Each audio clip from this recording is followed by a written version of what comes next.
Welcome to the Kelowna Real Estate Podcast with your host, award-winning realtor Matt Glenn, and top-producing mortgage broker Taylor Atkinson.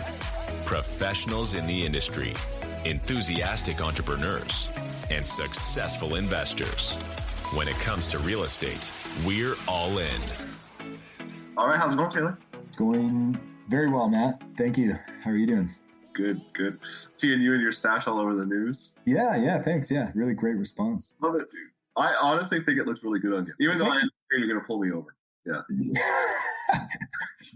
As soon as Emily says she likes it, then I'll shave it. So she has not relented one bit. So we're going to do a bit of an intro on this show. Like, we recorded this a few weeks ago, but we wanted a more updated intro because there are a lot of things happening right now, real estate related in BC in the Okanagan, and we wanted to try and stay on top of it. So there's 3 topics that came up that are just like, damn, they are very relevant to our show. So the first one is speculation tax getting expanded today, expanding into Vernon, Coldstream, Penticton, Summerland, Lake Country, Peachland, all in our area. Also, Courtenay, Comox, Cumberland, Parksville, Qualicum Beach, Salmon Arm, and Kamloops. This is kind of goes into effect in 2024, like the vacant homes in 2024, and it affected 2025. Is that right, Taylor? And then, this is big news because they've all been exempt. So people have been kind of moving there for that or buying places there to get out of the Kelowna speculation tax. Yeah, and so what that does, I think, as it stands right now, if you rent your property out for 6 months or longer on like a long-term tenancy or family or owner-occupied, you're exempt. You still have to file. But if it is just like a vacation property or you're using it as like an Airbnb, then there's spec tax on it. Now, that's a good segue into short-term rental. Is it kind of goes hand in hand with that. So if the short-term rental legislation passes, then really this would just be penalizing people that are not putting their unit back on the market for long-term rent. New federal legislation. Yeah. Well, even on top of that, there's another item. So federally, they are talking about further tax implications that you're not allowed to claim some of the tax expenses against your Airbnb. So they're literally trying to hammer this at every single angle. That kind of just stuck at the radar there. And federally, the central one has gotten everybody up in arms. Municipally, that's where you became famous at your town hall. Yeah. So, haven't been on a date in a while. So Emily and I went out to the public hearing together. 4 hours. It started at 3. If you got there a bit early, you got a pretty good seat. It wrapped up at 7:30. The general temperature I took is, I would say, about 95 to 98% of the speakers were pro short-term rental. They did not want to see a blanket legislation come in. And, it was interesting. I didn't know, honestly, when you're sitting there for 20 minutes before and people are walking in and out of the room, you're kind of trying to judge which way the crowd's leaning. I was like, man, it's probably a 50-50 split. Like, I just couldn't tell who was pro and who wasn't. So it's nice to step a little bit out of your echo chamber. Like, maybe that's still an echo chamber there. It's hard to say, but the stories that came across were great. You towards people on the same as you. But I can imagine. That's still a lot, 95% or 98%. That's a lot. Yeah, and they had a lot of valid points. Like, KGH is a hospital for a huge Okanagan Valley, but even expanding into the Kootenays, and people are providing accommodation for hospice and cancer patients and families supporting them. And they're not even units that could be put back on the rental market. It's a room in somebody's house, and they would never rent it out long-term to somebody because they have a growing family that comes and goes, space for their kids to grow up or come back from college. So there was that point. That's still allowed to do that, right? Part of your house, or trying to get ahead of it with the non-conforming, conforming, primary use, non-primary use. Basically, everyone was pushing for a deferral, which is essentially got voted last night. It means, just take our foot off the gas and let's wait and see what comes down from the province. But we're wanting the municipality, like Ryan Smith and Tom Dias, to go to the provincial government and be our voice and say, we need a Kelowna specific solution because Kelowna is so unique to this issue. I don't know about you, but I've never really thought about it until I was there last night, and everyone's saying the same thing. Like, we're such a specific community. Some of the points where students come, there's large apprenticeships here for Okanagan College. Students might come for a couple months, traveling nurses, traveling doctors. The other interesting point somebody made was, so we only have, I think it's 2 on staff for bylaw and administration within Kelowna to enforce short-term rental, where Victoria has 7. And originally I was like, yeah, just hire more staff if that's the main issue, if we can't enforce these bylaws. But somebody brought up a lot of the buildings already have staff in them, like Discovery Bay. They have on-site security guards and maintenance people. And like, it is being policed. So maybe that's why we don't need as much staff. The argument on the other side were mostly complaint driven. So noise complaints. There were obviously some housing affordability issues, but I think the noise complaints would be mitigated by having more bylaw enforcement.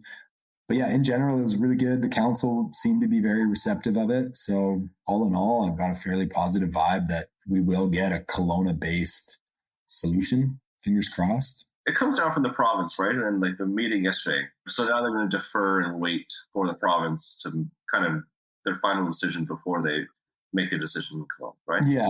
And we're not allowed to be less strict than the province. We can only be more strict. However, baseline, and we can add more rules on top. Yeah. Yeah. But we can apply for exemptions for specific properties and specific zones. And everyone made a ton of really great points last night. Like it was 4 hours of like everyone that stood up, like kudos to you. It was great for both sides. But, mostly yours. Well, I'll be honest, everyone was clapping for the pro SDR people because they were like making great points. And then Tom had to ask everyone to stop clapping, and he actually paused the meeting for 10 minutes and took a break. Didn't make the crowd really happy. However, I think his point was, listen, if we want quality and fairness and people to be comfortable coming up speaking, we can't encourage one side and not the other. It was emotional, it was hard not to be supportive of it. So a little further on top of that, our last kind of point before we go into our actual intro is the inflation. The report came out recently, so it's come down to 3.1% from 3.8%. It's a pretty substantial drop. That's amazing. That surprised me. Like I was having coffee the other morning and that came out and I was like, damn, this is significant. Yeah. So it has been trending down. It did have a little hiccup a couple months ago. That's getting very, very close into the range that we want to see. And, Bank of Canada's come out now and kind of, not that we can really trust them, but they have said, hey, we are going in the right direction. We do expect rates to plateau, maybe come down in the spring 2024. So very positive for kind of everyone. And the bond market, the fixed rates are still coming down. So we're starting to see probably a more comfortable market moving into the new year. Yeah. I think next year might be a good year for sure. Okay. Well, today's guest, everyone probably knows the name. Everyone's seen the face as they're driving up Bridge Hill. On TV commercials, billboards, radio. Yeah. Podcast. Yeah. So it's founder of Vantage, and it's AJ Hazzi. And yeah, he was a great guest, really entertaining guy. And he is doing everything, right? He is doing everything in real estate. Yeah. He kind of goes like the founding story of it, the origin story. Yeah. Pretty interesting how he kind of got started out, building a team, the pros and cons, the kind of struggle it takes, and the hard work and the mindset that he has to be successful in the ups and the downs. So it was a fun one. Yeah, it was great talking to him. It was really good. So we'll cut to that, and we'll try and keep these updates more relevant as they keep coming in. But man, the government is moving fast and changing rules on us. So both governments at this point. Yeah. Or all three. So yeah, a lot to keep up with. That's why the good folks over at Kelowna Real Estate Podcast are keeping you up to date. Yeah. Okay, enjoy the show, guys. Okay. AJ Hazzi, welcome to the show. Thanks for joining us. Thanks for having me, guys. It's a long time coming. Yeah, it has been a long time coming for you to be here. Yeah, we like to dive right into just connecting to our listeners. So what's your perfect Friday look like? How are you productive? What gives you energy? And leading into the weekend for some fun. Sure. I'm not going to sit here and tell you that I'm an up at 4 guy doing an ice bath. That's not my jam. But I do like to get after it around 6, get up. Definitely, I have my AG1, Joe Rogan got me there. And then I have my mud water, which is like the mushroom coffee replacement. Gets the brain going. It's good. And then I usually hop down into a gym. I got a gym in my basement. Yeah. Get a sweat on and then try to read a little bit. And then that's sort of like the personal development side of it. I want to hang out with my kid for a little bit before things get crazy. Yeah. And then try to work on something that moves the needle in my business. One of those sort of like non-urgent but critical type projects on a Friday. So I'd like to sink my teeth into that for a couple of hours uninterrupted. And then ultimately on a Friday, I want to shut my day down by 2 and do something fun, whether it's, a game of squash with the boys or a round of golf or some pickleball now. That's getting hot. Yeah. Cool. Are you no coffee? Is that what the Mudwater's doing? So again, you can sell me anything on Instagram, but somebody has told me that 90 minutes of waking up before your first coffee prevents that lag or that sort of drop off of energy that you get from coffee. Okay. So I just have my first coffee after I've been up for 90 minutes. And that usually accompanies me settling into my work for the day. Cool. Yeah, I've been near a heated debate as well for AG1. It was like a pharmacist against somebody else that was taking it. And I took it for a couple months. I don't know. I thought it was good. Can't hurt. No. Do you notice like a noticeable difference? Absolutely. For sure. And maybe it's placebo. My wife tells me I have the worst placebo effect. I can go all in. Yeah. But I feel like works great. And it's replaced a lot of things in my cupboard. I used to have all these different vitamins that, even just from an efficiency standpoint, it's great. Yeah. I find just like the mindset of doing something, whether it's actually moving the needle in health or not, you have the mindset of, okay, since I've taken that, maybe I'm not going to have an extra drink the night before, or now I need to go exercise because I need to put it to use. So totally. I think there's just something about taking a big green drink down in the morning that makes you feel like you're doing something. It gets likes on Instagram too. So. I don't post it. Is that the part of being a good salesman, is being an easy sell? Because both of you guys, I feel like I'm a complete lay down. Yeah. Okay, good to know. So do you try and work at home a lot? Are you in the office as much as you can, or how do you try and balance that? Right now, just because things are getting a little more challenging in the market, I feel like I need to be in the office more, leading from the front. But previously, what I was doing was Tuesdays and Thursdays were my office days. And then Monday, Wednesday, Friday, I was working from home because I was finding like I could get in that flow state from my home office. Whereas when you're in the office, I've got an open door policy to get a lot of GATA minutes. Yeah. And so you just don't get that uninterrupted workflow. I'm like that in my office too. When I go there, it's like, it's awesome for working and socializing, but my God, it's hard to get stuff done because all the agents coming in there. And so I understand the days at home. Yeah. And we have like a tight knit group of, 20 or so people that we all are friends and we like hanging out. So yeah, for sure. It is, it is tough to stay focused, but we're getting stuff done now. We're all focused on crushing it for the last quarter of this year for sure. So good. Nice. Yeah. Do you want to tell us kind of the origin story, how you started then? How far back do you want to go? Let's go back to when you started the brokerage. Okay, we can go to the brokerage. Yeah. So I kind of flamed out a Remax in a blaze of glory, 2007. Things were really hot. I had a little team. I had my assistant and buyer's agent, and we were rolling. We were selling over 100 homes, and it was going pretty good. And it was in the middle of summer. I had one of my listings, went under contract, and then I got another offer on it right away. Obviously, that went to my assistant. She relayed the information to me, said, okay, great, counter that as a counter offer back to the others, and accept it as a backup. Yeah. Well, there was no language in there that it was a backup. That it was a backup. So now I had 2 people with a right to purchase this property, and it got messy. I was paying my client's mortgage for a while to make sure that they still loved me. But in the end, it got publicized that a Remax agent had sold a house twice, and it became sort of like a little viral at the time. I got called into the office, got to let you go. I said, shoot, can I have 30 days? He said, sure. So I had 30 days to put a brokerage together. So I had to find a space, create a brand, and, get licensed, get a managing broker because I didn't have the license at the time. Yeah. So I had to get on to, at the time it was Connexus. That's what preceded Matrix. And we would go on there and I would look for people with a broker's license that weren't doing that much business, that were working from home. And I just started calling. And by the time I got to the third person, I found somebody that was willing to come on board and be our broker. And then we had to put the branding package together. I mean, it was a lot in 30 days. Yeah. But what that taught me is something will take as much time. It's like Moore's Law, right? Yeah. That planning to start a brokerage could take you 2 years or it could take you 30 days, whatever that periodization that you have. And it is possible to do things in a very short amount of time. Yeah. I've heard that story before, but not like that. That's kind of amazing. So how long were you an agent at that point when that happened? So I got licensed in 2002 and that was 2008. So 6 years. Oh yeah. Okay. And then did you have plans on your brokerage before that? Or is it just like, holy shit, we're going? Yeah. So my good friend, Joel Sherlock, he was working at BMW at the time. Yeah.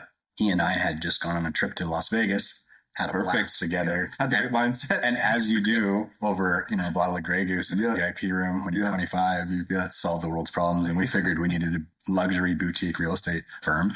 And he was like the top 2 in Canada for selling BMWs. So he had the Rolodex of high net worth people. And so he's like, I got to get into the real estate game. And so we had this sort of sort of slow burn, simmery plan to do it.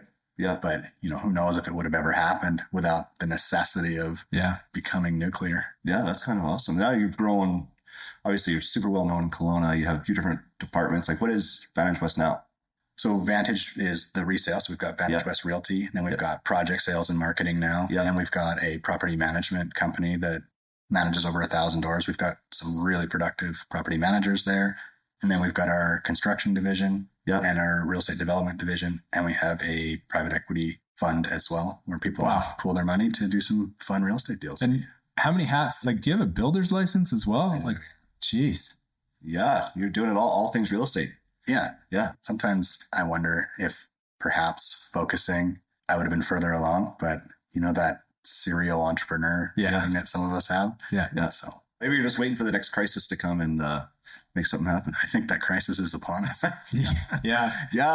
Like that's kind of a good segue into like, obviously this market is quite challenging for a lot of agents. Like, do you foresee a big exodus, or like, what about someone coming into the industry? Like, what do you think is going on right now? Well, certainly there's going to be challenges. I think that a lot of the realtors that have been around for a long time, the same thing happened. I went through the whole 2007, 8. And what we found was the people who were kind of on the back nine of their career, while it was too good to leave, like it's just business was just coming at them. It was like, I can't give this up. Yeah. But now that it's become a bit of a grind, you'll see that they're going, okay, now would be a time for me to just sort of exit stage left and enjoy my retirement. Yeah. So you're going to see a fair amount of our realtors, like the average age realtor in Kelowna is still over 60. So there's going to be a number. Oh, wow. Yeah. That's crazy. And that's getting younger because a lot of, the new blood piled in over the last 5 years or so. Yeah. So I think you'll see that attrition. And then of course you've got the new folks, and just statistically, not everybody will, get traction in the business, but I do think it's an opportunity, because one thing I've learned, and I've coached, hundreds of agents over the years, it does you a disservice starting your career when things are hot. Yeah. Because you don't learn that it's actually our job to play offense with the phone. You're really just, for lack of a better term, an order taker, right? The business is coming at you so fast, and you feel like it's kind of, this is the norm. The clientele should initiate contact with us, and we should really just be facilitating this barrage of business. It doesn't work that way. We need to be the ones that are showing that leadership. We need to be, bringing the message to the marketplace. We need to be the ones that are helping people navigate tricky times. And so I think starting your career now, you're going to set those habits in place, right? And if you can stand your ground through this challenging time, and you can continue to, push that water uphill with a rake, so to speak. Yeah. Eventually what ends up happening is people gravitate towards the person who's optimistic, who is showing strength in the market. Yeah. And then all of a sudden things start getting progressively better, and you have those habits, and you've got that momentum going. And then that's when you get a disproportionate amount of business on the other side. Yeah, that's exactly right. If you can get through this like semi-decently to the other side, like you are just set for the other side. 100%. Yeah. It's that whole saying where, hard times create strong men, and then strong men create good times. Yeah. We're just on the opposite side of that right now. We just had really good times. It's created a lot of weak men and women. Yeah. So you always hear like, you're going to become an agent. You hear that, like, I don't know what the percentage is, like 90% don't last 2 years, or 80 or something like that. Like, I don't think it's that high, but they do say that. Yeah. Like a significant percentage don't last 2 years. And then we had the COVID boom. It was almost like you didn't see that. Everybody seemed to be getting through. But now it's almost like it's on the other side of that. It's almost worse than it would be on just an average year. For sure. Well, you look at the numbers. When we were going through the height of COVID, we were doing almost 1,000 deals a month. Yeah. Right. And so if there's 1,000 agents, let's say at the time, that were active, there's at least enough proportionally for everybody to eat. Yeah. Have one a month. Yeah. Now we're actually below 300 deals a month happening now. And because it was so good, we had another 200 or so agents start their career. So now you've got 1,200 agents trying to share 300 deals. And that's not a fun proposition for many. So do you find similarities between the 2008 somewhat crisis to now, like being an agent and as an investor? Kind of two-part question. Yeah, I mean, it's crazy. That was 15 years ago. To me, it still feels like yesterday, because that's right when we launched Vantage West, and that's right when we kind of had to make a name for ourselves. So yeah, I think there's a lot of similarities, but for different reasons, right? In 2008, it wasn't interest rates particularly that were the reason why we were heading into hard times. Whereas now this is very much dependent on interest rates. It's really just an affordability picture. Yeah. If I go back to 2008, you had a lot of people getting mortgages that shouldn't have. It was 0 down, 40-year amortizations. Yeah. And so they were making it very easy to get in, but a lot of these folks really were not in a position to be doing that. And then, of course, inventory got up to 18 months. Prices started coming down. And a lot of these folks who had got in with zero down were well underwater on their properties. So you had this big glut of foreclosures. I don't see that coming this time. We only have about a dozen foreclosures on the market now. Yeah. Granted, only a third of the pain from the mortgage resets has been felt to this point. Yeah. But I think we're not going to see this huge glut of foreclosures. It'll go up for sure, but I don't think we're going to see hundreds the way we did back in 2009, 10, 11. Yeah, I think like with the stress test and the higher down payments, our market feels pretty safe on that side to me. Even if you have to sell your property for a discount, like it feels like there's enough equity there, especially after the last boom, that there's going to be some that are underwater, no doubt, but like just doesn't feel like it's going to be a million. Well, we had Brendan Ogmanson on, BC chief economist for, Real Estate Board. He said that this was the largest amount of savings Canadians had in like the past 20-year history, I think it was. And I think that's obviously just because the appreciation boom. And also because during COVID, you couldn't spend money on anything. Yeah. So it was a forced savings. Yeah. People did refis, but they essentially put the equity back into their house with renovations or purchased another property. But yeah, you're right. I think it's 65% of renewals on mortgages are going to happen in 2024 and 2025. So there is like a large increase in people's payment that's going to be coming up soon. Sure. So provided they don't reduce in time, which is always, the optimistic view. Exactly. So not to like really go into rates at all, but I guess where do you see the market going from now? Is it steady incline? Are we just kind of plateaued? Is worst case scenario? Is there potentially going to be a crash, or is this kind of low point? Over the last 2 months, we've seen a pretty decent drop in pricing. So we saw 10% in condos, we saw nearly 6% in single family, and we saw 3% in townhomes. Simultaneously, we've seen the inventory levels of single-family homes get above 10. For October, that's quite high, right? We were at about 13 months in January of last year. So I think by the time we get to January, you could see that number up above 13, which means that's downward pressure on price. And we're already on that trajectory. So I do think price-wise, it gets a little worse before it gets better. I think we're likely to see a rate pause here, and potentially by the time we get into Q2 of next year, I suspect they start reducing rates, which we saw what happened last time in the spring. Yeah. As soon as they paused, there was all that we had 3% monthly incline, which is why they went back into the rate increases, because they needed to slow that demand down.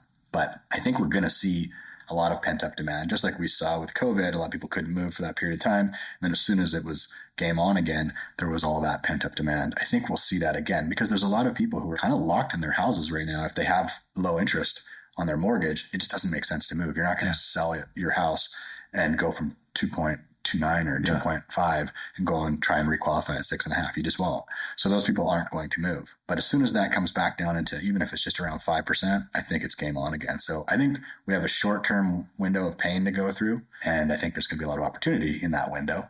But I do see things kind of getting back on track towards the end of next year. Yeah. Where do you think the opportunity is? Like, what should investors be thinking? Well, you got to look at, if a property is really just an investor property, whether it's like a small multifamily, maybe it's a 5-plex or an 8-plex, things like that. The big stuff that's like 40 units and that, A, there's not much of that here in Kelowna. Yeah. B, those are sort of impervious to downturns because the risk is so spread out over all the different units. But I think the smaller multifamilies, where it's not going to sell to just, a typical person, it's going to require an investor. Well, the bank is going to try to qualify that at 7.5 or 8% interest today because the rates for investors are quite high. Yeah. It doesn't pencil out. And so this property that, a year ago would have been worth 1.5 or 1.8. If you're trying to finance that, the bank's going to give you like a lending value almost below $1 million. And most people selling that stuff will say, no, thank you. But there will be people who are in a position where they got to take what they get. And for them, $1 million or 1.1 on that property could still be a win if they bought it 15 years ago for 400 or 500K, which is often the case. Yeah. And so I think, for me, that's what I'm looking for, is like small multifamily that the rates and everything are helping me, because the cap rate would have to be so high. I'd have to buy it at a cap rate of 8 or 9% to justify what I'd have to finance it at. And that's doing the negotiation for you. Yeah, for sure. I think 4 years ago, like cap rates were getting so compressed, even in Kelowna, but like Vancouver as well. Just, it was insane. So now it's kind of getting a bit of a balance now. Yeah, we're not there yet. There's still some price discovery to be had, but yeah. Well, in terms of property management, I guess, I know this is Kelowna Real Estate Podcast, but do you believe in the market here as an investor? I only say that because BC tenancy agreement is, very restrictive. Do you guys see rental increases happening? Like, I have 3 property managers. They do an amazing job. It's not a job that I really want to be involved in whatsoever, but one property I self-manage. I put out an ad a few months ago for a new tenant. I had over 100 responses. 98 of them were terrible. Sounds like Facebook Marketplace. Exactly. Yeah. So I showed 2. You hear this narrative from renters, and I'm not picking on renters, but it is such a hard market. It is impossible to find somewhere. Landlords are so evil, but most of the responses I got was, hey, is this still available? And then you'd follow up with any kind of, like, I wouldn't even respond to most of those, but anyone that wrote a detailed message, like, how are you guys finding the rental market in terms of property management? Is it still strong as an investor? Like, is the long-term rental game in Kelowna make sense, or should we take our money to Alberta? Good question. And, you know, obviously I sell here in Kelowna, but watch what someone does versus what they say. Well, over the last year and a half, the only acquisition I've made is the property in Sylvan Lake, Alberta. I haven't been able to make anything work here in the type of investment that I look at. I like Kelowna long-term for the capital gain aspect. And when you can find cash flow, it's amazing. But I've yet to find anything lately that gives you that positive cash flow, particularly because I like leverage when I buy properties. Yeah. So I haven't found anything that pencils here. So I've looked to Alberta, and certainly I can tell you that little 9-plex that we bought in Alberta, we've increased their rents by like 40% over the last year and a half. Whereas in Kelowna, you know, we're limited, obviously. As soon as somebody gets, you know, affordable rent, they're not giving that up. Yeah. And so luckily this year, they did give us the largest rent increase we've seen in the last handful of years. And so, you know, you get incremental gains, but it is hard to make stuff pencil here right now. Yeah. Cash is king. If you can do it without financing, I think if you can buy something like a 6 or a 7 cap, I mean, it has to be better than what you're going to get in a short-term GIC, right? But if you can buy something at a 6 or 7 cap, I think you have a lot of upside in that when the rates do come back down. Yeah. I got to circle back right to the beginning. Was starting the brokerage the crux of the last 10 years? Like, what was the most difficult? Because to me, that sounds like incredibly stressful, but assuming there's also been some pain points, is it just a constant up and down, or was that kind of the hardest part of starting the brokerage and managing it, and now it's been working upwards? You know, it's funny. I was 25 when I started the brokerage, and for whatever reason, it didn't seem hard at that time. It was just, we just did what we had to do.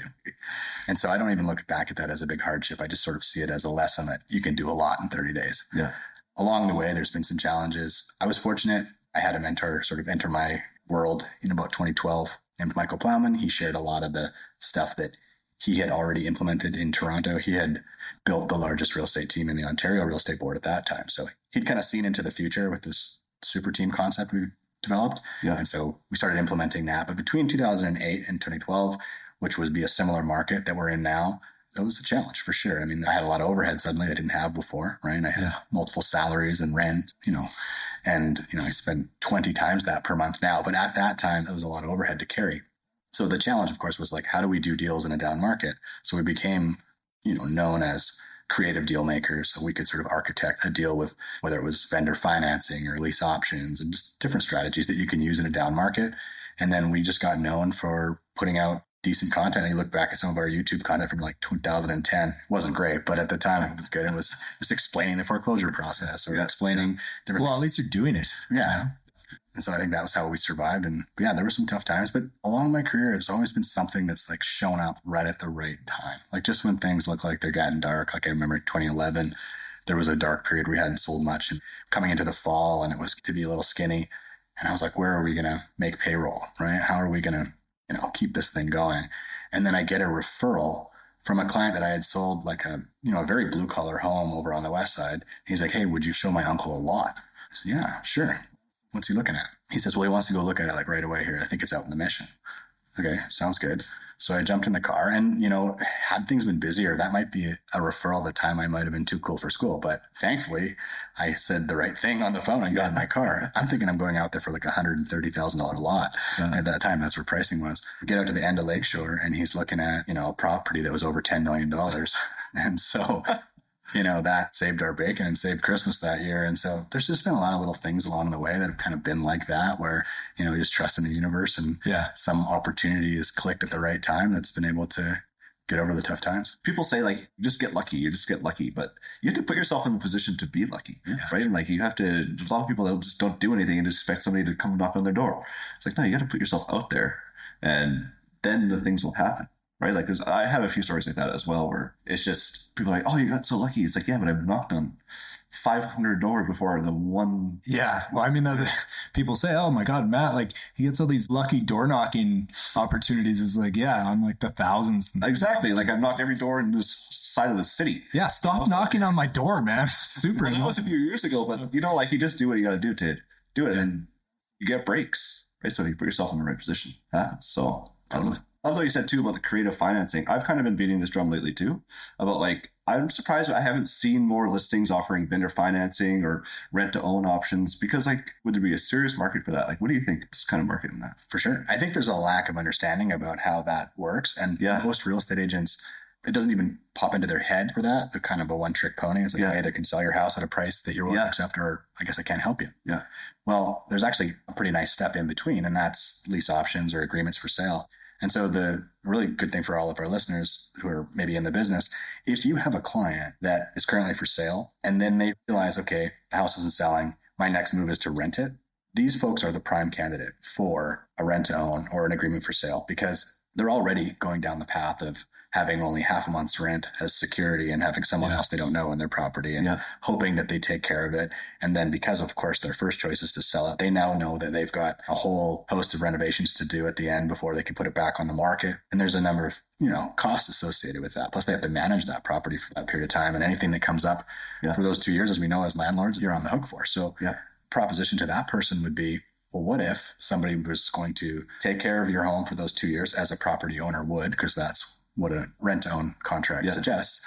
They're going to make a payment that's slightly higher than rent, because we're going to attribute a portion of that payment towards the purchase price. And that payment's modeled after the real cost of ownership. And they're going to buy the property off you, which is your ultimate goal at the end of the term. And you might even get $15,000, $10,000, or $20,000, $30,000 down payment from that person initially as well. Isn't that a much better proposition than just putting the home on the market as a rental? I mean, it may be more difficult for you guys, but it's get to know your client. 40% of homeowners in Canada don't have a mortgage. Sure. So what are you going to do with that money? Like, it's a great opportunity if they have the capital there that they don't need right away. Yeah. You're talking about vendor financing for sure. I mean, if they can get their money in the bank working for 5.25% right now. So provided that vendor financing provided a better yield than that, then their money's invested in an asset they already know and understand, which is the home they were living in. Yeah. It does represent a pretty good opportunity. I think for the last few years, it's been so easy to sell a house, and plus you can't compete with the 1-something interest rates. So this has never crossed anyone's mind, but lately I've just seen such an opportunity for these kinds of things to happen. Right? I've floated it to some sellers and nobody's really bit yet, but I feel like it's happening. 2024, I think it will come. And in all sectors of the market, like currently within our office, like I'm still kind of the deal doctor. I help people put these deals together. Yeah. We're working on one that's over $10 million sale that's got vendor financing attached to it. Yeah. And then we're working on condominiums in the 300 to 350 range that have vendor financing attached. So it's not like a thing that skews either low end or high end. It's truly across the board. Yeah. Yeah. I think it's mostly people that know what that is. Like you said, you just don't know.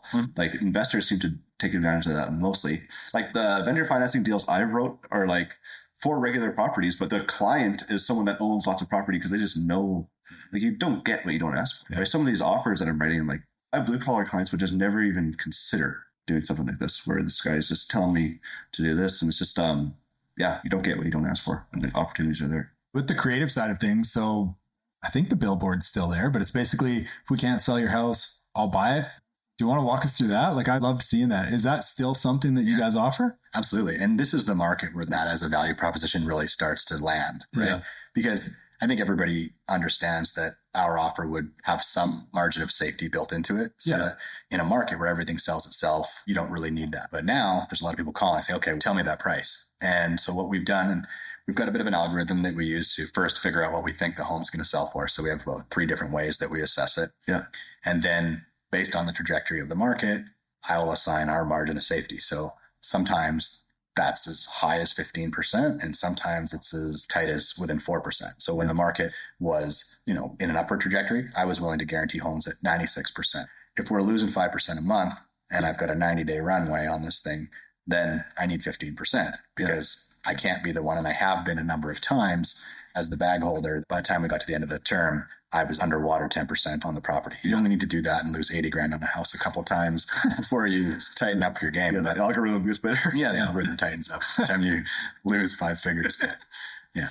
But it's done well for our agents and for our company. It's set us apart a little bit and solved a lot of problems for people. A lot of people use our guarantee, or the sale assurance, as we call it, really as a tool to be able to get their next property, because they get an unconditional offer from us. So they are effectively able to go and get bridge financing on their next property because their home is sold. They don't have to go subject to sale or anything. Correct. So their home is sold. So a lot of people will use that as a tool, as a stepping stone, and then we keep the home listed. We do better than what my offer is, and they get to move into their next house first. And right. And are there any of those properties you buy and then you're like, I'm going to keep this? Okay. Yeah, definitely. We've kept a handful, and that's where that private equity firm that we manage comes into play. So there's times where if the property's right for the type of property we buy, we just buy it and tuck it into the portfolio.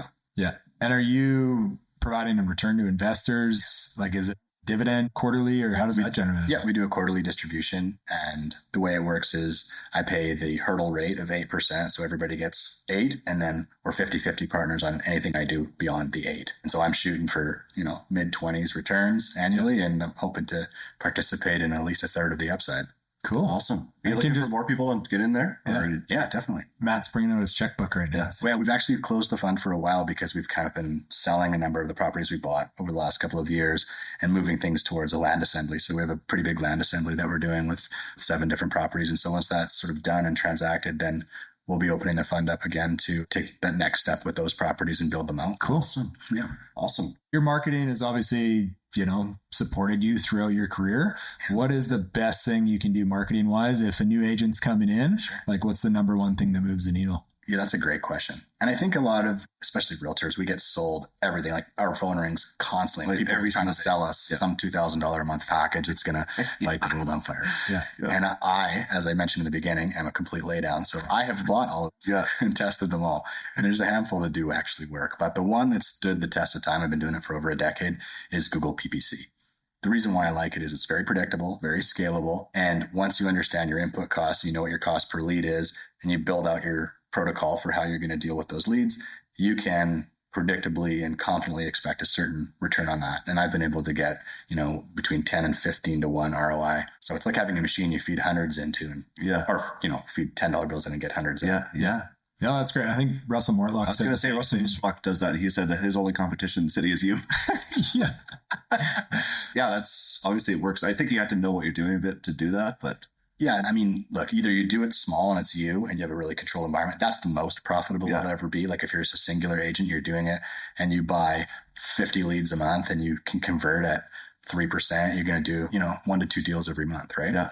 At scale, when you've got inside sales agents and other agents, and that's when you start to need systems and protocols, and you need to have, some really tight tracking and all of that. And your ROI, because now you're sharing the commission with the agents, your ROI shrinks down a little bit, but you're hands off. So there's 2 aspects of it, but definitely need systems to do PPC well. The branding aspect, like when people see me on the radio, the TV, the billboards, all that stuff. And I think it would be a mistake for people to think that's what generates the business for our firm. It really isn't.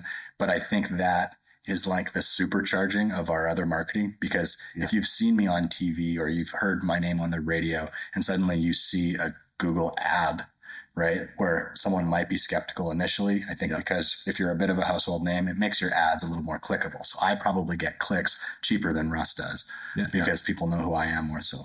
Yeah, I think that's exactly right. Like the billboards and stuff like that, like nobody calls a billboard, but if it's between you and some other person that nobody knows, they're probably going to pick the person that they're familiar with, right? So yeah, I think that makes a lot of sense. So talking about algorithms, like how are you using ChatGPT or AI in your business? Like, I'm assuming it goes beyond realtor works, or for sure. Yeah. Some really cool ways of like putting out content. So we use a thing called Answer the Public. And so it scrapes the whole internet from like all the different Reddit forums, Google searches, Bing searches, everything. And it tells you what people are asking around certain subjects. So you could type in Kelowna real estate and then you'll see, what the search volume and what the query volume is for all that. Probably so the podcast. That's what I was thinking. Yeah. Because I keep Googling it to see if we come up. Yeah. Go to Answer the Public and you'll see exactly what people are asking. And then you create content specifically that answers the question of the minute, because that's changing. That's always in a constant state of flux. Yeah. And so, recently one of the ones was like, why is Kelowna real estate so expensive? So then how do I use ChatGPT? Well, first of all, I sit here and brainstorm, why is Kelowna real estate so expensive? And I come up with all my bullet points and then I copy paste those bullet points into ChatGPT and I say, in a conversational tone. And it comes down to the prompts once you have good prompts, but you tell it the tone that you want. The future is prompting. Yeah. You sound like, write me a 3-minute video script for why Kelowna real estate is so expensive, and make sure you touch on all of these points. And you tell it how you want to sound, and then bang, within 10 seconds, you've got your video script complete with, like, it tells you the shot transitions, it tells you everything. So now I go to my video guy and say, here's what we're doing. Let's go shoot it. Yeah. Like, I could have created that video on my own, and I have, hundreds of videos that I did without ChatGPT. But I can tell you the volume that you're going to see going forward now. Like, I cranked out 3 videos on Friday that, a year ago would have taken me a month to do it. I did it in a day.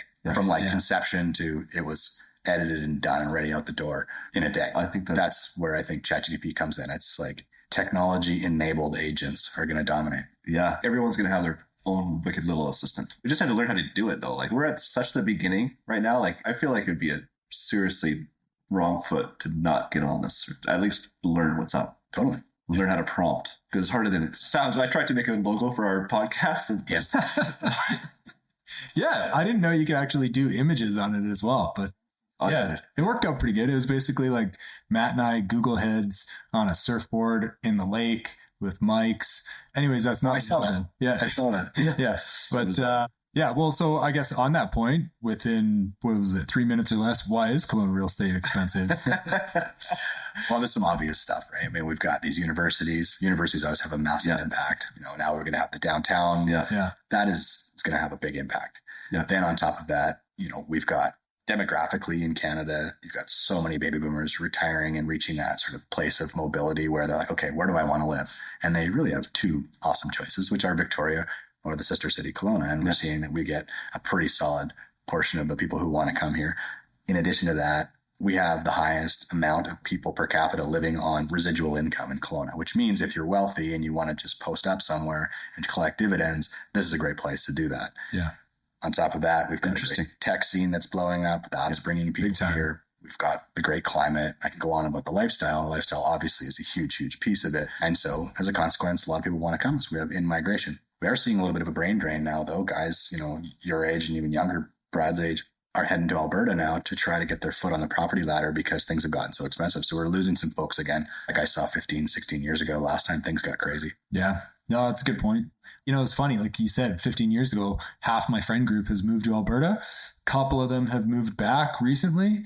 But yeah, most of them just ended up building a life out there. And yeah, if it's happening again, it's kind of sad to see youth go out that way. But I think the tech sector wasn't strong 15 years ago. It was like Club Penguin kind of started. Those guys made a ton of money selling to Disney, and that kind of really started to motivate things there. So COVID too, like everyone's working behind their computers. So you want to live where the lifestyle is. Yeah, the gig economy. Now people, they can work remotely. You don't need to be in the city anymore. So you had a lot of people cashing out of Vancouver and coming here, and we were relatively affordable compared to Vancouver, right? You could sell a house in North Van for $1.8 million, take your $1.8 million here and upgrade your life considerably. You can put a few $100,000 in the bank, right? And so it was a nice proposition for those folks. I think that's kind of ended though, as Vancouver's market's feeling a bit of the pain right now. So we're not seeing that arbitrage play happen as much. Yeah, not the mass exodus there. I'm assuming you do a ton of kind of goal planning, personal development. Can we touch on that a little bit? Sure. Like, obviously, AG1, Mudwater, workout. But are you like, I think it's Bill Gates. He does, a think week where he just goes out for a week. He drinks a ton of Coca-Cola, Diet Coke maybe, brings a few bucks. What generates the ambition and, like what kind of gets you going with these ideas? Yeah, that's great. I'd love to unpack that. So Think Week's awesome. I'll never get a week because I've got a wife and a 4-year-old, but I can get like a Think Night sometimes. I'll check myself into Sparkling Hill or something with a book and just my laptop and geek out. But what I found for getting into that space where I can really just think is nothing's better than Float Tank. And again, I can attribute that to Joe Rogan. Yeah. It's actually kind of a shame how much influence that guy has on my life. I know. I'm looking at you. I'm like, wow, this is Joe. Whatever. You guys are podcasting. Hey, that was a compliment. No, like, where do you go in Kelowna? So there's a place called Float Space. Yeah, okay. On Kirshner there. Yeah. And it's awesome. You can go in there in 90 minutes and just completely unplug and just lay there suspended in midair, right? You don't, for anybody that hasn't floated, like you can't detect the water. It's heavily salted. So you just float on the top and it's the exact temperature as your body. So you don't even know it's there. And obviously there's no light, there's no sound. And so it's just you and your thoughts. And I will sit there until something, like I usually go in there with like a problem that I want to solve. Yeah. Sometimes a little microdose of mushrooms helps. Yeah. And then See, Joe Rogan. and Joe, I didn't even know this till today. Yeah. Anyway, you sit there and then usually by about like an hour and 10, all of a sudden I'm starting to get some really good traction on whatever the problem is that I want to solve.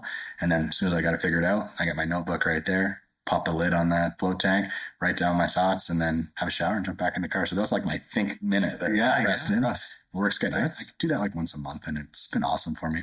That's a good idea. That is awesome. But as far as goal setting, because I like live in the macro, like I'm very like visionary oriented. So I have long range visions and I write myself letters from the future. And it's interesting. Nice.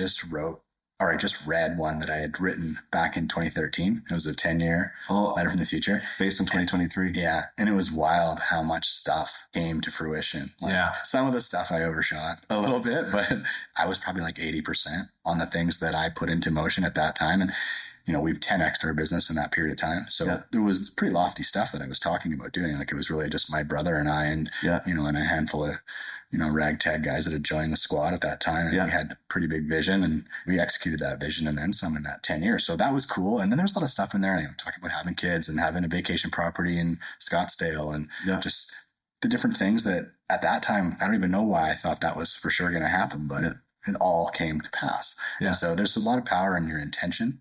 And so I'm always writing down goals and I've got 10-year vision from here forward. And I even just saw one from 2018. I use a Penzu journal. It's like a journaling app. Yeah. It just throws you random memories. Same way Facebook will throw you a memory from 5 years ago. It's like, here's your journal entry from 5 years ago. And I read it and it's crazy the amount of specificity I had about what I was intending to do and then how much of that had come to pass. So I'm a big believer in putting your goals down on paper and then try to crystallize it with a letter from the future. You're using verbiage like it's already happened. Right? Thanking yourself for doing the things and the things that you know in your mind you have to do to get there. It's a pretty cool exercise. Have you read Vivid Vision by Cameron Harrell?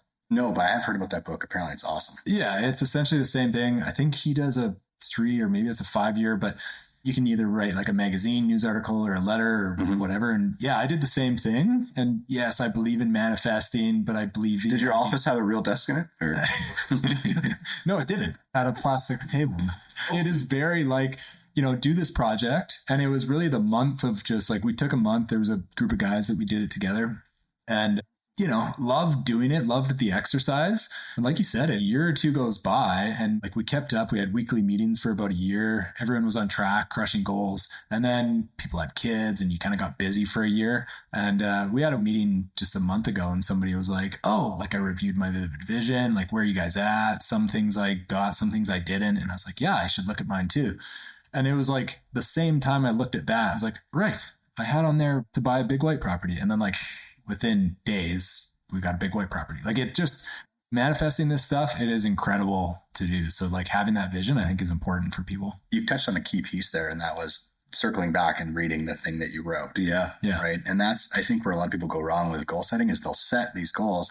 They'll take that piece of paper, stuff it in a drawer and not look at it for a year. Yeah.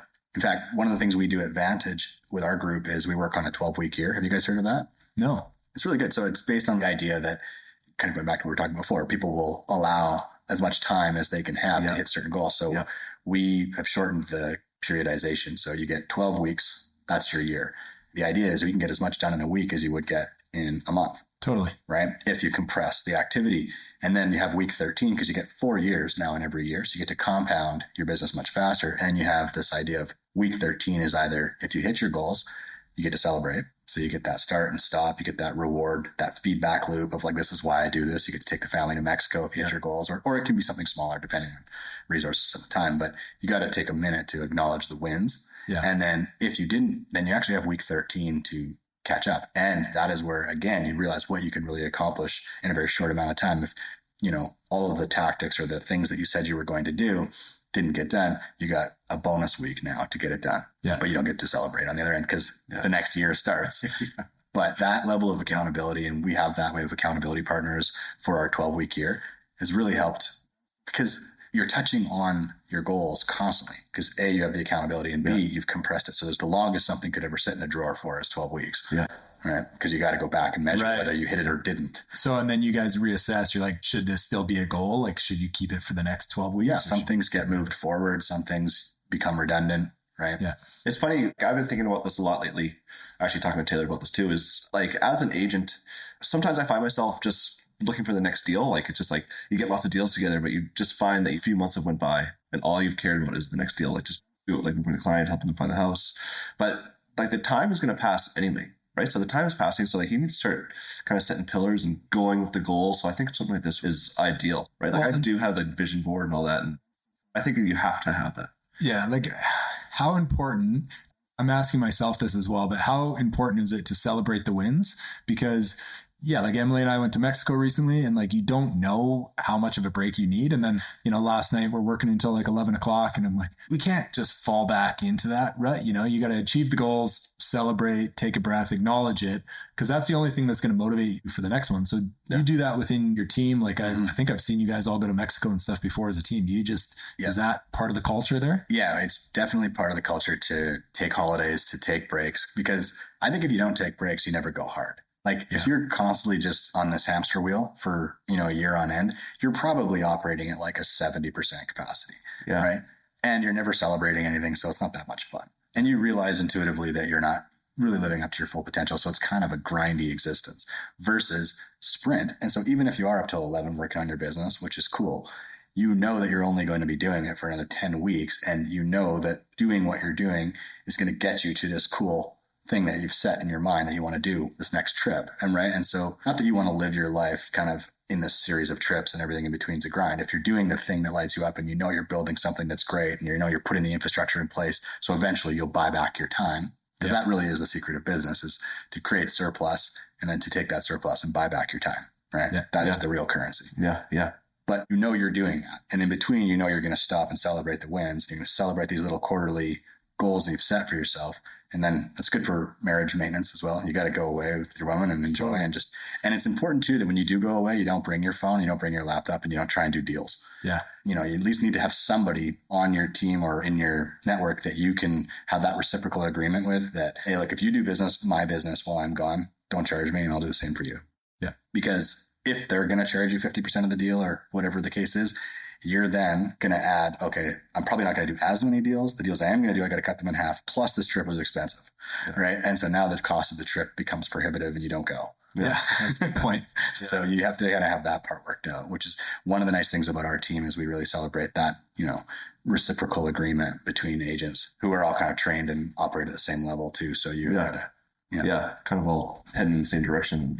Yeah. And do you just train internally with your team, or do you train outside? Like, you've got a training academy, are we calling it? Yeah. The Vantage West Academy is a newer arm of our business, which is there to coach and consult agents outside of our marketplace. We don't train anybody in this marketplace. Okay. It's for folks outside of our market that looking to implement some of the systems that we've done. And, you know, the full transparency, the reason why I do it is we have a pretty big goal to expand Vantage West across North America. And I think one of the best ways to do that, or to create the relationships, because we want to do that in a joint venture capacity. So finding good operators in their local market. So I feel that if I start off in a coaching arrangement, the vibe is good, you're implementing the stuff, you're getting traction. At some point, the natural conversation becomes, do we want to do more of this together, and in what capacity? And so that is, I think, the overarching goal of the coaching company, is to find great joint venture partners. But I'm really enjoying teaching and paying it forward, and obviously being paid for that as well. So yeah, I find it's about not just return on investment, it's return on energy. Like somebody said that, I should find out who's told me that, but that's the big one for me. Like, if I finish my day and I feel energized and excited, that's what I need to keep focusing on. If you use that as your barometer, you'll find that there's times where you can work 10, 12 hours on something and you still feel energized. That's your body telling you that you're on the right track, because you're doing something that is like, it's not soul sucking. Sometimes you can work 6 hours on stuff that you hate. Yeah. And at the end of it, you're just like, oh my God. Yeah. Right. So that's a pretty good litmus test as to whether you're working on the right stuff. Yeah. So you haven't branched out at all yet. You're still in Kelowna? Vantage West is still regional. Where's the first spot? We've got a really good operator in Calgary that we're looking to work with. Okay. I've got someone in Kamloops that I think would make a great fit as well. Awesome. And would love to get into the South Okanagan, because we generate so much business in the South Okanagan already. So it's a natural for us, because right now our agents don't want to drive to Osoyoos. Yeah. And so it would make sense for us to have that, like, just because it's just easy to implement. Yeah. We already have the broker's license for BC. Yeah. Calgary would be our first sort of interprovincial. So any of your agents going to go there, like kind of like I don't know, move there or go visit there? It's interesting. I did have a conversation with one of my agents who it's on their radar to move to Calgary potentially. And so there's some conversation that's warranted there. Yeah, it'll probably help you, at least peace of mind of it, to know a person like that. Yeah. Working, but yeah. Well, the gal that's an operator down there I've known for a long time. So it would be total trust and peace of mind there. Yeah. Here we go. Vantage East. It's about to happen. I think Alberta's still west. And I don't have to change the logo yet. Yeah. West is anything east of Alberta. There you go. Is east. Eastern Canada. Yeah. Okay. We'll jump into our final questions if you're okay with that. Yeah. If you could buy one property in the Okanagan next 12 months, what would it be? For me at this stage, I really want, especially since I have a young girl and I've got now a niece and a nephew, I want a lake property that's sort of like our legacy property where, phones go in a bag, there's no technology, and it's like memories are made here. So for me, that's kind of where my mind's at. I think the Okanagan affords that amazing opportunity. And if we can make it happen, a lake property would be this. Come to the Lower Mission, man. Phones do not work here. It's amazing. We still have, as much as we've been prodding TELUS, cell phones still do not work in your house. TELUS is the show sponsor, by the way. What's the best thing you've ever spent money on? Rental property in Kelowna. Yeah. Without a doubt. I mean, I wouldn't be anywhere near where I'm at if it wasn't for the wealth that was created through that over 15, 20 years. It's just, you got to take a long horizon on it. But you'll never regret picking up rental property and holding it for long periods of time. Yeah. Do they have to cash flow, you think? Or I think so. Yeah. Personally, or this might lower your bar now and say they have to at least cover themselves. But I don't think you want to take negative cash flow drag into a challenging economy unless you've just got cash flow to burn. Also, like I kind of tell people, like as soon as it's negative cash flowing, like your ability to scale is just cut off, right? Yeah, like you don't have any. Each property should help the next one. Yeah, exactly. Yeah. Best book or quote you have for us? Yeah, I like the quote, and I'll probably butcher it, but the Henry Ford quote that anytime you're kind of up against a headwind, remember that planes take off against the wind, not with it. Yeah. And that's been really true in my life. Every time I've come up against adversity and, it's been that like, do I retreat or do I forge ahead? Anytime I've ever forged ahead, what's on the other side of that adversity has always been amazing. Yeah. So I think pressing it right now because like this is the market. Yeah. No, I love that quote. And as far as books, I mean, I'm a big reader. I really like the book Traction by Gino Wickman. I think it's a phenomenal book if you're looking for an operating system for your business. And shout out to my neighbor, Dan Martell. He just put out an amazing book. The second person to bring that up. Well, so Dean was the first, I think. Yeah, really want to read his book. I listened to a podcast of him recently on Brandon Turner's podcast. Super fascinating guy. His story was really cool, especially the way he started out. I was like, I would love to have him on the podcast. And Dean was like, yeah, you're going to have to work up there. But I mean, if we got you're his neighbor. We got Joe Rogan. How can we not get Dan? That much pull with Dan. I just ran into him in the airport. He was on his way to Scottsdale. I think he had like 11 podcasts booked. Oh, there with big names like Dean Graziosi and so great book recommendation. Definitely going to need a table, Taylor. You're going to need a table for that. Just for the listener, we do have a table. Okay. It's actually sponsored by Royal LePage if you look on the phone. But okay, I'm going to get one more question in before Matt gets his final one in.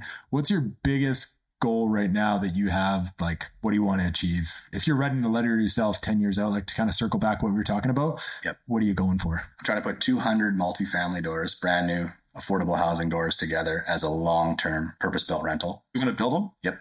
In the Okanagan, obviously? Yep, here in the Okanagan, awesome. In the Rutland area. I want to get that built. Really want to get our new headquarters built. I've got a 11-story building planned for right across the street from the train station pub downtown. Oh, yeah. Really cool, very aggressive project for one city lot. But I think we've got a plan now that the city will accept. And the plan there is to expand our team into that. And we're already paying $25,000 a month in rent between the 3 offices I rent. So it's a no-brainer for us to consolidate there. And then we're going to do a co-working space. So we'll have like 100 other businesses operating out of there, like a mini innovation center. Yeah. The rooftop patio for events, and we'll have 5 residential units there so people can do the work live. It'll be a really cool space. So that for me is like the coup d'etat if I can get that built. And then ultimately if I can get a passenger drone that takes me from my house in High Plains, puts me on the roof, then I've completed the full 10-year. Hey, that's very possible. Yeah, that is. My only question is how big is Hazzi on the side of the building? It will not sing whatsoever. I'm moving away from the Hazzi stuff. It's going to be all Vantage. Yeah. It was good to have a name for the sort of last chapter of our existence, but we're at scale now. I think it's time to start disassociating the Hazzi name and just move it towards Vantage and that exclusive. I think I have noticed you doing that already. So yeah. All right, AJ, it's been awesome. So how can we, our listeners, help you? You know what? If you want to stay in touch or just follow our content, a great place to do that is at VW Academy. That's us on Instagram. Great. You have some quality market updates too that you put on. Yeah, our YouTube channel. And just my name, AJ Hazzi, on YouTube. You'll be able to subscribe and keep up to date on. I put them out at least every other month. I try to do them monthly, but every other month you can count on me giving you the straight goods on the market. Yeah. Awesome. Awesome. Well, appreciate your time, man. My pleasure. This was fun. Yeah, definitely. Thank you. Yeah. Thanks, guys. Thanks for listening to the Kelowna Real Estate Podcast. Be sure to reach out and let us know how else we can add value to your Kelowna real estate journey. Please show some support by hitting the like, share, and subscribe button. This is sponsored by Matt Glenn Real Estate and Taylor at Venture Mortgages.